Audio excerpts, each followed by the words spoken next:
Alléluia. Alléluia. Alléluia. Alléluia. Oui, éternel, mon Dieu, mon roi, les cieux racontent ta gloire et l'étendue manifeste l'œuvre de tes mains. Le jour instruit un autre jour et la nuit donne connaissance à une autre nuit. Oui, Père de gloire, Père de bonté, je veux te louer une fois de plus ce matin. Je veux magnifier une fois de plus ton nom ce matin. Je veux exalter une fois de plus ton nom ce matin. Pour le souffle de vie que tu renouvelles en moi. Oh, merci mon Dieu. Merci mon roi. Pour cette journée de plus. Je glorifie ton nom parce que tu es Dieu. Je glorifie ton nom parce que quand nous dormons, oh, toi tu combats pour nous des combats visibles et des combats aussi invisibles. Et Seigneur Jésus-Christ, le fait que je suis debout ce matin, oh, je veux t'adorer. Je veux t'exalter. Je veux magnifier ton nom. Oh oui, Seigneur Jésus-Christ, nul n'est comparable à toi. Merci une fois de plus pour le souffle de vie que tu renouvelles en moi ce matin. Sois loué Jésus, sois glorifié, sois exalté parce que tu es Dieu. Oh merci mon Dieu, mon roi, tu es digne d'être adoré. Oh toi Jéhovah Jireh, toi qui pourvois à nos besoins. Oh toi Jéhovah Nissi, toi qui es notre victoire. Que ton nom soit loué, que ton nom soit glorifié, que toutes les nations glorifient ton nom. Oh merci Seigneur Jésus-Christ de ce que tu vas me donner encore aujourd'hui. Merci de ce que tu vas encore donner pour mon frère et ma soeur ce matin. Merci pour les écluses du ciel que tu vas encore ouvrir aujourd'hui. Oh, que ton nom soit loué. Alléluia. Alléluia. Oh, et nul n'est comparable à toi. Oui, je ne peux que t'adorer. Oui, Seigneur Jésus. Alléluia.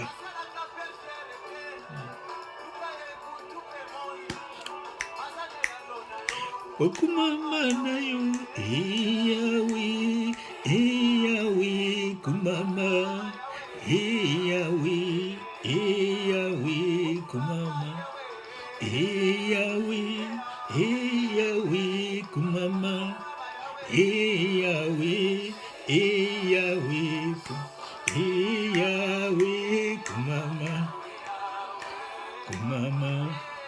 Yahweh kumama, Yahweh na kumama, Yahweh kumama, Yahweh na kumama.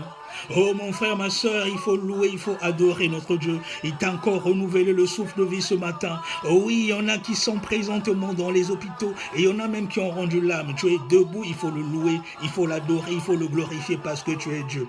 Alléluia. Et si tu es debout ce matin, ce n'est qu'une grâce. Et comme je dis toujours à mes frères, à mes soeurs, tout est grâce. Tout est grâce. Le fait que nous marchons, le fait que nous parlons, tout ce que nous avons est grâce. Et quand nous voyons encore tout ce qui se passe présentement dans ce monde, et avec la façon dont le coronavirus est en train de ravager les peuples, oh, nous nous rendons compte que tout est grâce. Cela ne sert à rien, oh mon frère, ma soeur, d'envier les gens. Cela ne sert à rien de faire du mal aux autres. S'aimons la paix, s'aimons l'amour. Dieu est Dieu. Élevons-le, élevons son nom, car personne n'est comparable à lui. Oh oui, Seigneur Jésus-Christ, je veux encore te louer ce matin. Alléluia, alléluia.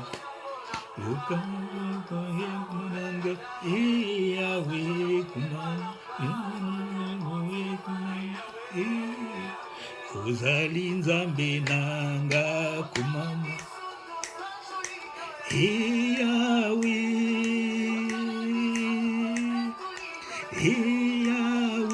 Yahweh, Yahweh, Yokaluye monanga, Yahweh, Yokalu sambo monanga, Yahweh,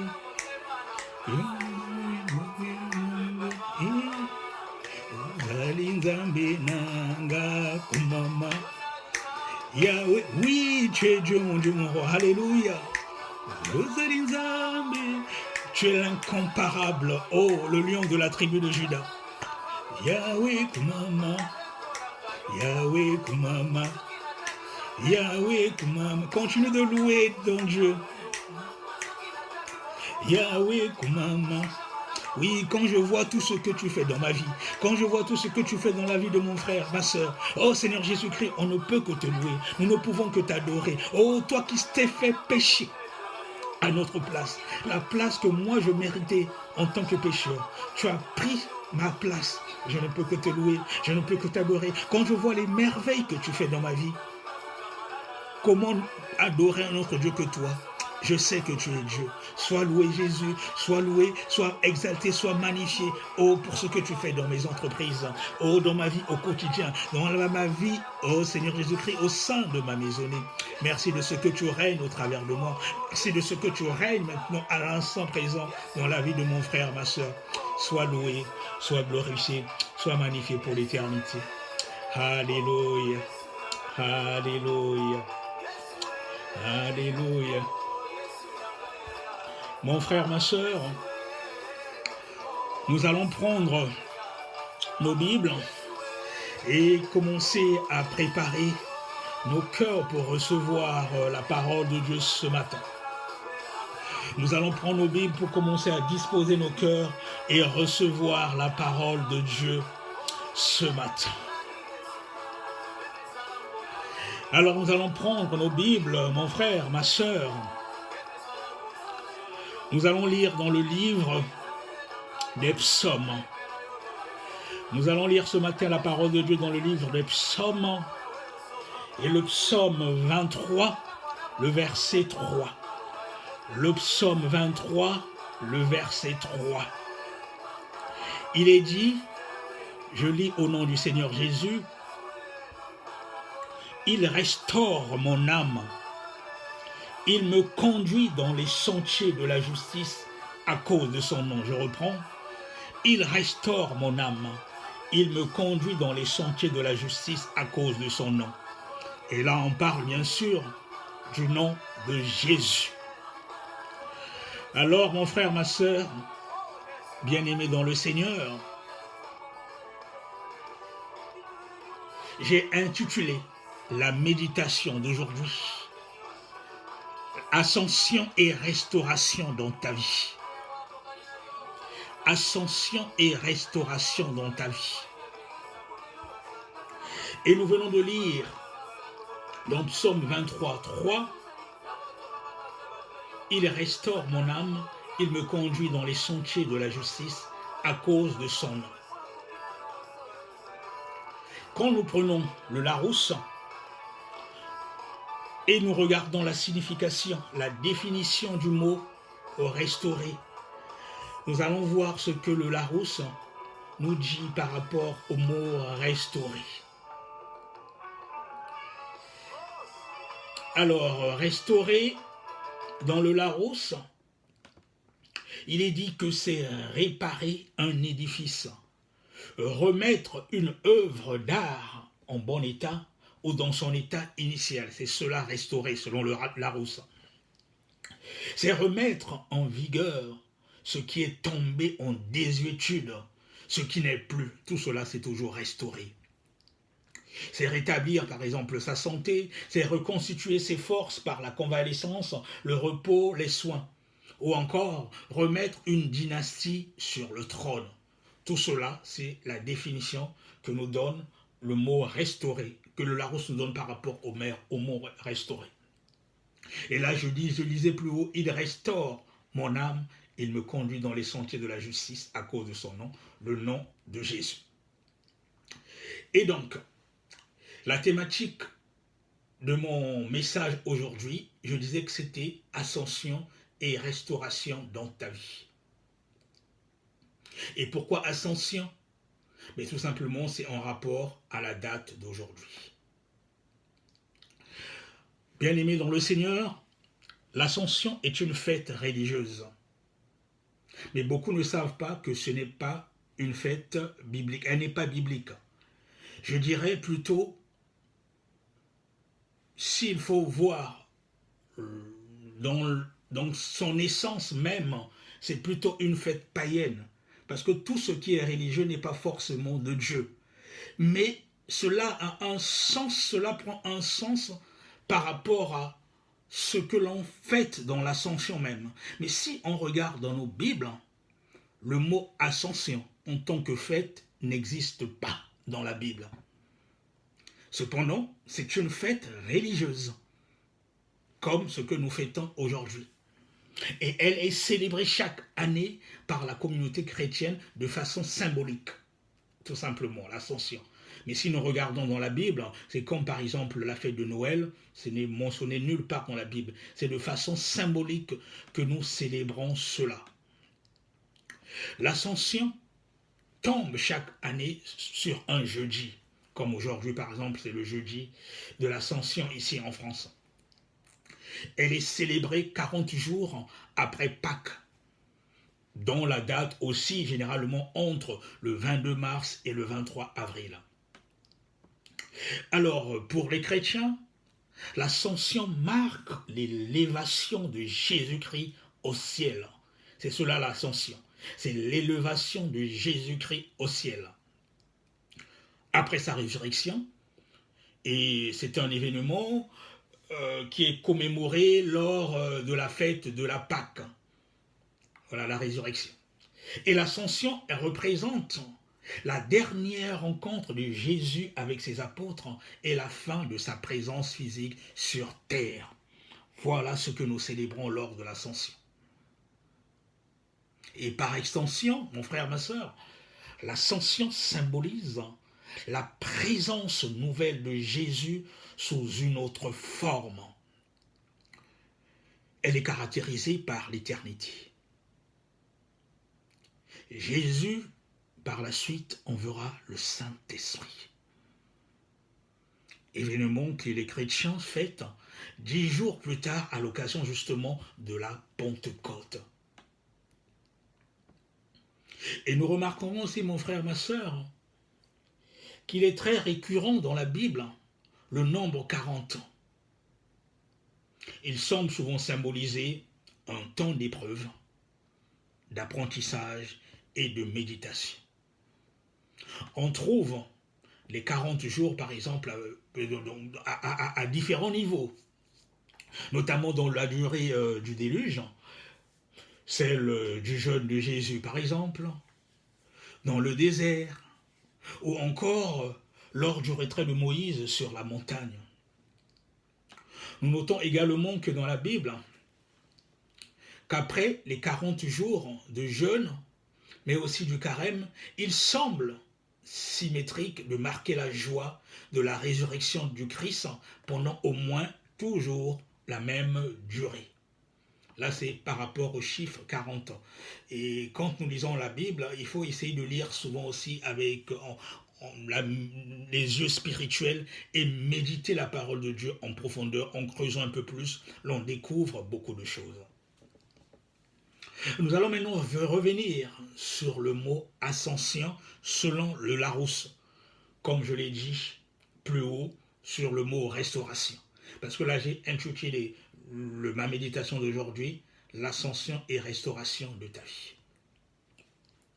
Le mot ascension selon la définition du Larousse, c'est le fait de se lever, c'est le fait de prendre de la hauteur. Le mot ascension, selon la définition du Larousse, c'est aussi de l'action de gravir un lieu élevé, de l'escalader. C'est cela l'ascension. C'est l'action de s'élever socialement. C'est le fait d'atteindre des valeurs de plus en plus élevées. Et là, c'est le mot ascension selon la définition du Larousse. Mon frère, ma soeur, bien-aimés dans le Seigneur, nous allons donc revenir au psaume 23, le verset 3, qui est notre lecture du jour. Il est dit, « Il restaure mon âme. Il me conduit dans les sentiers de la justice à cause de son nom. » À cause de quel nom? Le nom de Jésus. C'est un nom qui est au-dessus de tout nom. Mon frère, ma sœur, la restauration de l'âme. Là, il est dit qu'il restaure mon âme.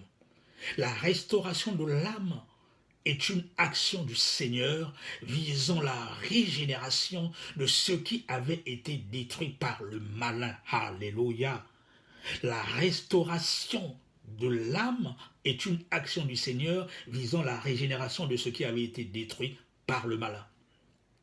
Et cela au travers du péché qui est une désobéissance à la parole de Dieu. C'est cela la restauration de l'âme.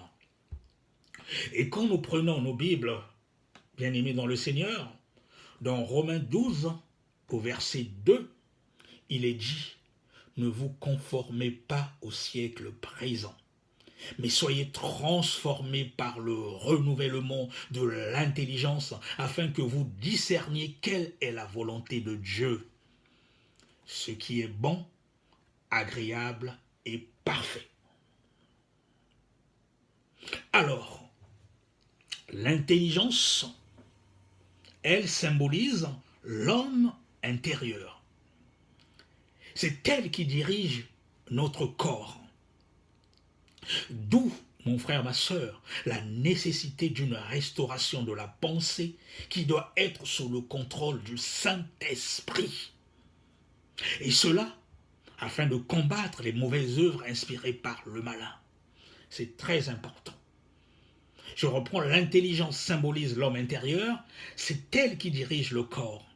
D'où la nécessité d'une restauration de la pensée qui doit être sous le contrôle du Saint-Esprit afin de combattre les mauvaises œuvres inspirées par le malin. L'enfant de Dieu, mon frère, doit avoir en soi les sentiments qui étaient en Jésus-Christ. C'est ainsi que la personne restaurée fera de l'Éternel ses délices. Il obtiendra de la part du Seigneur ce que son cœur désire. Parce qu'il a une intelligence qui a été restaurée. Et à savoir ce que son cœur désire, il y a par exemple la bonne santé. Qu'est-ce qui n'aspire pas à la bonne santé? Surtout présentement quand on parle du coronavirus. Il y a beaucoup de chrétiens qui paniquent, qui tremblent. Ils se disent, oh, ça sera peut-être mon tour. Les gens paniquent et il y en avait qui ne priaient même pas, qui se mettent maintenant à prier. C'est une bonne chose si c'est l'occasion de revenir à l'Éternel. D'après 3 Jean 2, il est dit, alors on parlait justement de la bonne santé, et d'après 3 Jean 2, qui souhaite que l'on soit en bonne santé comme prospère l'état de notre âme. Oui. Quand nous demeurons dans la présence de Christ Jésus, lorsque nous avons les sentiments qui étaient en Jésus, la personne qui est restaurée fera donc de l'Éternel de ses délices. Il obtiendra de la part du Seigneur, justement, la bonne santé. Comme je disais d'après 3 Jean 2, qui souhaite que l'on soit en bonne santé comme prospère l'état de notre âme. Il y a aussi la jeunesse.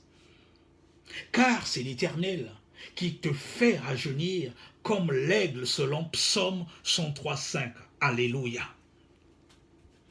En plus de la jeunesse, quand nous faisons de l'Éternel nos délices, nous avons la prospérité. Alléluia.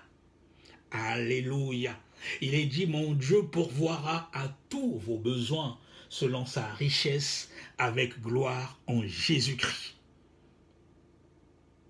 Oui, mon frère, ma sœur, il y a un évangile qui dit souvent, même quand je grandissais, j'entendais souvent ça, quand on est chrétien, on doit être pauvre, c'est ce que pensent certains. Il n'est pas dit qu'un chrétien ne doit pas être dans la prospérité. Mais cette prospérité doit être pour la gloire de Dieu, non pour se vanter pour autre chose. Toute chose pour un chrétien authentique, il doit le faire pour la gloire de Dieu. Et Dieu pourvoira à tous vos besoins selon sa richesse avec gloire en Jésus-Christ. Tant que c'est pour la gloire de Jésus, alléluia. Oui, il y a aussi le mariage. C'est par la grâce du Seigneur qu'une femme dédaignée se marie, affirme Proverbe 30, verset 23. Oui, ma sœur, si tu n'as toujours trouvé personne pour te marier, il faut continuer à persévérer. La personne viendra. Et si c'est vraiment ce que désire ton cœur, Dieu va te donner ce que tu veux. Continue à prier si tel est ton souhait. Il y a la fécondité aussi. Il y a des femmes qui sont certainement stériles. Si tu es stérile ce matin, je proclame la délivrance dans ta vie pour qu'au sein de ton couple, vous retrouvez, vous voyez la gloire de Dieu et que vous puissiez avoir un enfant. Notre Père Céleste délivre de la stérilité. C'est pourquoi même la stérile enfante cette fois, déclare 1 Samuel 2, verset 5. Mon frère, ma sœur, nous connaissons tous l'histoire de Job. Cet homme intègre qui perdit tout ce qu'il possédait. Par sa foi, l'Éternel le rétablit dans son premier état et lui accorda le double de tout ce qu'il avait, de tout ce qu'il possédait. Et nous lisons cela dans la Bible, dans Job 42, les versets 10 au verset 13. Mon frère, avec toutes ces paroles, tous ces passages que nous venons de lire, nous voyons donc que la restauration de l'âme, elle précède une restauration matérielle. Nous avons vu plus haut que la restauration de l'âme est une action du Seigneur visant la régénération de ce qui avait été détruit par le malin. Et donc cela au travers du péché qui est une désobéissance à la parole de Dieu. Après la restauration de l'âme, en faisant en sorte que le péché ne règne plus en toi, le péché ne règne plus en moi, il y a de facto une restauration matérielle, comme chez Job. Oui, mon frère, ma sœur, Dieu ne ment pas. Dieu ne ment pas.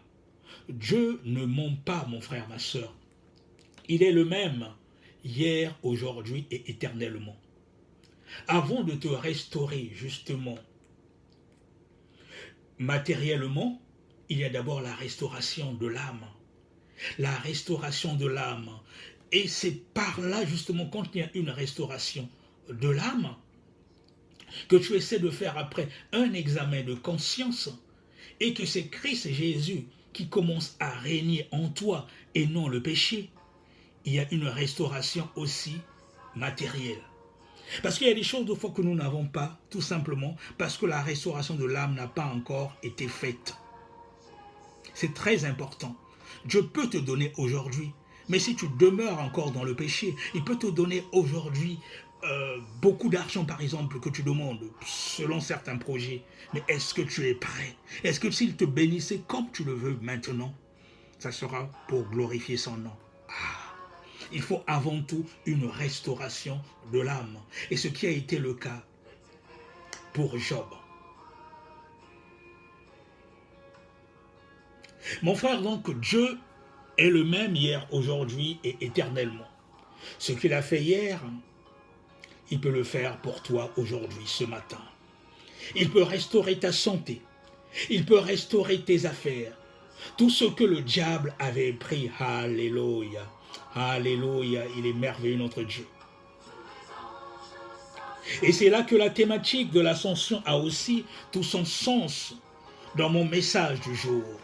De façon symbolique, justement, pour Christ Jésus. Oh, tu es merveilleux mon Dieu. Tu es merveilleux mon roi. Pour toi, mon frère qui croit en Jésus. Et selon le Larousse, c'est le fait justement de s'élever. Aujourd'hui, les chrétiens fêtent l'ascension, qui est symbolique par rapport à Jésus-Christ. Mais quand nous voyons aussi la définition de l'ascension, selon le Larousse, c'est le fait de se lever. C'est de prendre de la hauteur. Oh, je proclame la hauteur aujourd'hui dans ta vie, mon bien-aimé.